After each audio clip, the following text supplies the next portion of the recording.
Sungguh-sungguh Allah sangat ridho ketika seorang hamba itu makan makan ketika sesuap nasi dia muji Allah, ketika minum seteguk nasi dia muji Allah. Itu kalau orang diridhoni Allah itu wali betul. Itu untuk jadi wali itu gampang, kamu makan ridho, kamu nginjak buminya Allah ridho seneng, kamu hidup keseharian aman seneng. Nah ini supaya sampean kita semua ngaji betapa panduan Rasulullah untuk menggapai ridho Allah itu banyak yang keseharian sekali. Saking kesehariannya banyak dalam hadis dan itu sahih. Nabi menyebut hal-hal yang keseharian. Hatta ma tas'alu fi fimra'atika, kamu punya uang kemudian istri kamu bisa makan, itu ibadah. Bahkan sebagian ibadah itu dicontohkan Nabi yang akhirnya diprotes sahabat, yaitu wa fi buti ahadikum sedekah, kamu menggauli istri kamu itu ya sedekah. Sampai sahabat bilang, yang benar ya Rasulullah, ayati ahaduna syahwatahu wa huwa lahu ajrun, masa urusan biologis, urusan syahwat kemudian dia dapat pahala. Nabi menjawab, alai salawadu'aha fi haramin akana alaihi wisrun, bagaimana kalau dia meletakkan ke yang tidak benar, itu kan dosa. Nah, hal-hal seperti ini yang saya ingin teman-teman semua, saya juga agak ingin ngaji demi Anda, juga agak ingin. Itu dosa sekali ngaji kok pesanan kelompok tertentu itu nggak boleh. Islam itu untuk semua, jadi ya cuma karena di depan saya jenengan ya seakan-akan jenengan korbannya. Itu ada ilmunya dalam usul fikih itu. Jadi orang itu harus ngaji usul fikih. Nama yang disebut, mungkin Mas Sufyan masih ingat zaman ngaji usul fikih, nama yang disebut itu tidak jaminan sebagai prioritas perintah. Jadi misalnya gini, kebetulan yang di depan Nabi itu Abu Dzar, Nabi ya bilang, ya Abu Dzarin ini uhibbuka misalnya, atau ya Mu'ad ini uhibbuka, atau ya Abu Hurairah ini uhibbuka. Banyaklah riwayat yang Nabi nyebut ya Abu Dzarin, ya Mu'ad, ya Abu Hurairah. Kemudian misalnya Nabi meneruskan khitab, ini uhibbuka, saya mencintai kamu, fakul dubur sholatin, atau sebagian riwayat disebut fala tada'anna dubura kulli sholatin Allahumma inni ala dzikrika wa syukrika wa husni ibadatik. Saya mencintai kamu, siapa saja, Mu'ad bisa, Abu Dzar bisa, siapa, saya mencintai kamu, mohon kalau habis sholat kamu jangan lupa wiridan Allahumma inni ala dzikrika wa syukrika wa husni ibadatik. Ya Allah, tolong kami permudah supaya mudah ingat engkau. Anda tidak bisa mentang-mentang, wong nama saya Parmin, nama saya Purnomo, itu yang diperintahkan Mu'ad misalnya. Jadi yang disebut satu, tapi khitab itu untuk siapa saja. Saya teruskan. Jadi saya mohon semua kita melakukan kebaikan itu, kalau dalam kaidah fikih disebut al yakin la yuzalu bisyak. Banyak kebaikan yang kebenarannya itu 100%, tidak punya efek samping ke pihak lain, ke kelompok lain, ke komunitas lain. Itu tadi misalnya Anda makan dan itu murah sekali, hanya butuh satu piring, setiap punyaan kamu muji Allah, setiap minum kamu muji Allah. Itu redaksinya Rasulullah SAW disebut Allah sangat ridho ketika seorang hamba makan kemudian dia memuji Allah, atau minum kemudian dia muji Allah. Logikanya gampang, negara seperti ini yang kamu harapkan bentuknya kayak apa, mertua, ipar, komunitas, tetangga, itu nyata terjadi itu kan belum pasti. Sementara yang mesti terjadi adalah kamu butuh makan, kalau tidak mati, butuh minum, kalau tidak mati, butuh bumi yang nyaman ditempati, kalau tidak kita juga mati. Sebab itu Allah kalau menyebut nikmatnya itu hal-hal yang keseharian. Alladzi at'amahum min ju'. Allah itu siapa? Allah itu yang menciptakan kamu bisa makan, tidak berlebihan. Allah itu yang menciptakan kondisi sosial itu ideal. Zaman Nabi itu ya ada orang munafik, orang-orang pilihan Allah itu juga diuji orang sekelilingnya yang macam-macam. Semua diuji sesuai konteks zaman dan waktu. Nah, tapi ada ibadah-ibadah yang selalu disarankan Nabi. Sampai Nabi itu pernah ditanya, ayil islami khairun ya Rasulullah, Islam terbaik itu gimana? Jawaban Nabi itu unik, kitamu to'am, Islam terbaik itu ya makan-makan, jangan santai-santai. Ketika Allah menyebut beberapa kebaikan, falak tahamal aqobah wa ma adrokan apa? Mal aqobah. Terusannya apa? Fakku rokobah. Terusannya apa? Au'id amun fiyaumin di masubaya. Itu acara makan-makan itu juga Islam. Kenapa? Ya bayangkan kalau tidak ada makanan kita mati kan. Kondisi sosial tidak ideal itu Anda masih gak apa-apa, tapi kalau Anda tidak makan, Anda tidak minum, Kamu punya istri cerewet masih bisa hidup, punya mertua cerewet masih bisa hidup. Tapi kalau tidak makan bisa mati. Berarti penting mana istri sama makan? Penting mana? Makan. Semoga istri Anda dengar. Nanti kamu disuruh makan tapi pulang deh. Itu kalau dibahasakan makan masih memahami. Penting mana nasi satu piring dengan istri? Nggak ada nasi mati, nggak ada istri belum mati. Penting mana? Gak berani jawab kan? Ternyata Anda ada garang kan di depan istri. Jadi saya mohonlah, mungkin Mas Sufyan Sauri tadi yang bisa bantulah teman-teman tuh ngaji yang keseharian saja. Karena kita nyari ridho Allah itu berdasar firman Allah, dan firman Allah itu menyebut keseharian tuh yang gampang. Itu tadi misalnya wa min ayatihi manamukum billaili wan nahar. Termasuk ayat-ayat Allah itu kamu tidur.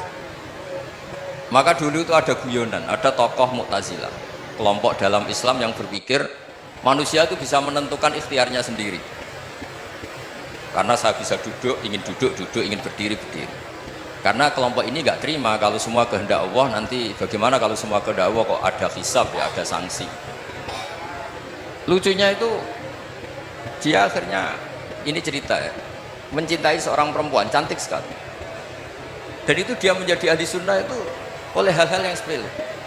Karena istrinya cantik, ya namanya suami istri itu hubungan intim. Terus ditanya, Mas, masih ingin lagi? Masih. Silahkan diulang lagi. Wah ya tidak bisa. Katanya manusia bisa menentukan yang diinginkan. Itu tobat itu. Itu nggak bisa ditobatkan Mas Sufyan Ats-Tsauri. Orang cantik yang mudah nobatkan orang itu orang cantik. Segampang itu. Akhirnya kita tahu, makanya kalau dalam kitab Hikam itu disebut al-aqil mayyakul madza yaf'alu wa hubi wal ghafil mayyakul madza af'al. Orang yang punya akal karena sadar ini wilayah Allah, semua milik Tuhan, itu dia tiap hari berpikir besok Allah akan melakukan apa terhadap dunia ini. Kamu merencanakan sesuatu mau plesir ternyata gempa, mau wisata ke Rusia ternyata perang. Kamu tidak pernah tahu apa yang akan terjadi besok. Wa ma tadri nafsum madza taksibu ghadan. Tapi anda semua kita ini sering punya jadwal permanen. Makanya saya kalau diundang siapa saja bisa netek. Yang jelas Gus, ini acara penting. Ya masih acara penting, nak pangeran ngersakno apa piye? Kowe ape dadi pangeran, kamu kok mau jadi Tuhan. Itu kadang ya kiai. Penting Gus acara ini, jenengan harus memastikan bisa.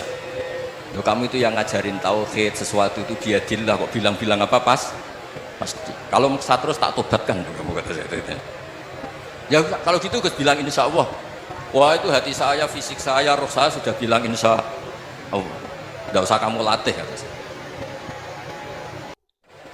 Nah hal-hal tauhid keseharian itu gampang sebetulnya. Wal ghafil yaqulu madza af'al. Tapi orang yang lupa Allah, dia setiap hari bilang besok apa, kita bisa melakukan apa. Seakan-akan dia itu aktor, dia penting, dia subjek permanen, dia. Padahal kita ini hanya objek kehendak Allah Subhanahu wa taala. Karena kita yakin sesuatu yang terjadi di alam raya ini kita tidak bisa apa-apa. Makanya saya sering ngaji, sering bilang ketika Anda mensifati Allah, dia yang menghidupkan, sudah itu tanamkan, sehingga ketika kita mati santai saja. Kenapa santai? Allah punya cara menghidupkan kita. Zaman kita hidup juga gak tahu caranya ngelola jantung, ngelola paru-paru. Kamu juga gak tahu ngelola oksigen yang tidak beracun, tidak mengandung polusi. Tahu-tahu hidup. Gak ingin tua ya tahu-tahu tua, gak ingin mati tahu-tahu mati. Selama ini kita hidup juga agak tahu apa-apa. Hanya gaya tok, punya jadwal, punya planning. Kalau kamu bisa menentukan pilihan Anda, pasti Anda istrinya cantik, 4 neriman semua, kona'ah semua. Nyatanya enggak kan? Ada 1 jelek, cerewet. Oh itu kan, nyatanya enggak bisa apa-apa Anda kan? Dan kamu bawa mati lagi. Itu kan. Istri Anda juga gitu, punya keinginan punya suami yang ganteng, yang jabat, yang neriman, yang enggak poligami. Ya enggak kesampaian juga. Kalau kita ngitung tingkat kegagalan kita itu gagal terus. Ya kan? Nah, terus ingat Allah. Madza yaf'alu wa bi. Orang yang punya akal selalu berpikir Allah itu menghendaki apa terhadap saya. Dulu sama-sama orang melihat orang yang serius, itu kata Anda itu pemikir berat, serius, senang punya tokoh yang merengut karena kamu anggap serius. Tapi sebagian orang anggap orang yang serius itu wong merengut, wong masam, wong muka kok ditekuk. Jadi sama itu hati ya muqallibal qulub tsabbit qalbi ala dini, karena kita nggak tahu cara berpikir kita tentang orang lain, tentang sekeliling kita. Misalnya kita orang baik yang jenis rumah fakir miskin, ada orang bangun masjid mewah itu janggal. Apa artinya masjid mewah kalau banyak orang kelaparan? Tapi kalau yang jenis pendidikan, apa artinya masjid mewah kalau tidak bisa ngaji? Nanti yang jenis infrastruktur, apa artinya ini kalau semuanya punya sudut pandang yang berbeda. Dan Islam mengapresiasi semua kebaikan. Tapi katakan semua kebaikan itu adalah kehendak Allah Subhanahu wa taala. Karena apapun baik Anda itu pakai fasilitas yang diberikan oleh Allah Subhanahu wa taala. Sehingga ini yang disebut kulillah sumadarhum fi khawtihim yal'ab. Ya kembali tadi ke tema-tema bahwa keseharian Anda ini sudah Islam. Saat Anda tidak bisa melakukan apa saja. Saya sering ada jenazah, biasanya kalau tetangga meninggal saya sering disuruh ngelepas. Saya bilang orang ini baik karena sering ngelamun di rumah, sering nganggur di rumah. Ditanya sama anaknya, kenapa Gus nganggur baik? Ya kalau dia nganggur artinya juga gak berbuat sesuatu yang maksiat kan? Ya kan, orang nganggur di rumahnya ya tidak bunuh orang, tidak maling, tidak korupsi, ya namanya nganggur di rumah. Lah cuma istri cara pandang nganggur gak menghasilkan uang gitu. Tapi juga gak menghasilkan kriminal kan? Jadi sebenarnya Islam itu makanya kalau sampai ngaji usul fikih itu ada kitab usul fikih namanya Lubul Usul, itu terkenal sekali di pesantren itu kalau ngapresiasi keseharian itu luar biasa. Izma min mubahin illa wa yatahaqqaqu bihi tarku haramimma, karena keseharian yang mubah saat Anda lakukan itu ada kehebatan yang luar biasa, yaitu meninggalkan haram.